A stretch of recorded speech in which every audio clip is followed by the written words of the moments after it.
தேவனே நான் ஓமதண்டையில்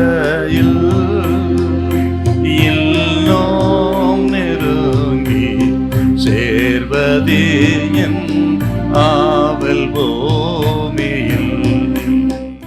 சங்கீதம் 27:4 கொஞ்சம் வாசிங்க பார்க்கலாம். கர்த்தரிடத்தில் ஒன்றை நான் கேட்டேன், அதையே நாடுவேன். நான் கர்த்தருடைய மகிமையை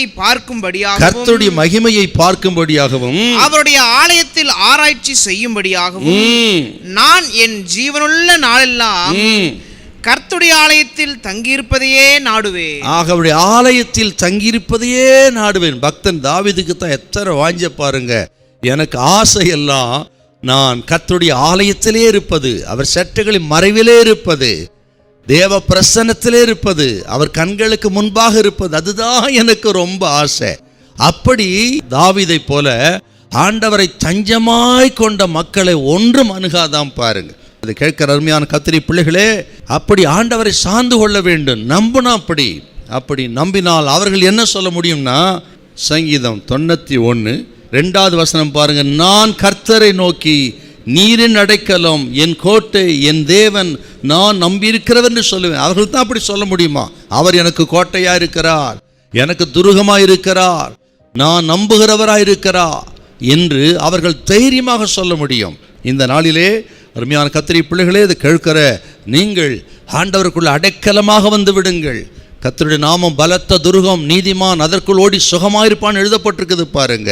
நீங்கள் யாரோ எவரோ, எப்படிப்பட்ட வியாதியோ வேதனை எனக்கு தெரியாது, ஆனால் கர்த்தர் உங்களோடு பேசுகிற வார்த்தையை சொல்லுகிற இந்த நேரத்தில் எங்க இருந்தாலும் சரி, கூவி அழைக்கிற அந்த கோழியின் சட்டைகளுக்குள்ளே வந்து விடுகிற குஞ்சுகளைப் போல நீங்கள் இந்த ஆபத்து காலத்தில் நீங்கள் ஆண்டவரை தேடி, இயேசுவை தேடி, இயேசுவின் மறைவுக்கு வந்து விட்டால் கர்த்தர் சொல்கிறார், உங்களை ஒன்றும் அணுகாது, ஒன்றும் சேதப்படுத்தாது. கர்த்தர் உங்களை கைவிடவே மாட்டார். அவர் சிறகின் மறைவிலே அடைக்கலமா வரணுமா பாருங்க. அது இந்த 27 சங்கீதத்தில் 5 தீங்கு நாளிலே அவர் என்னை தமது கூடாரத்திலே மறைத்து. நமக்கு மறைவிடம் இயேசு. உலகத்திலேயே நமக்கு மிகுந்த பாதுகாப்பான ஒரு இடம் இருக்கிறது என்று சொன்னால் அது வேறு எங்கும் இல்லை. அல்ல பெரிய கோட்டை நமக்கு பாதுகாப்பு அல்ல, அல்லது பணமோ, நாம் சம்பாதித்த செல்வாக்கோ, அவைகள் அல்ல.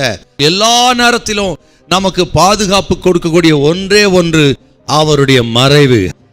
தேவ சித்தத்தின் மையத்தில் இருக்கிற மக்களுக்குத்தான் மிகுந்த பாதுகாப்பு உண்டு. தேவ சித்தத்தின் மையத்தில் இருக்கிற மக்களை தாண்டி வந்து கிரியை செய்வதற்கு சாத்தானுக்கோ வியாதிக்கோ கொள்ளை நோய்க்கு அதிகாரம் இல்லை.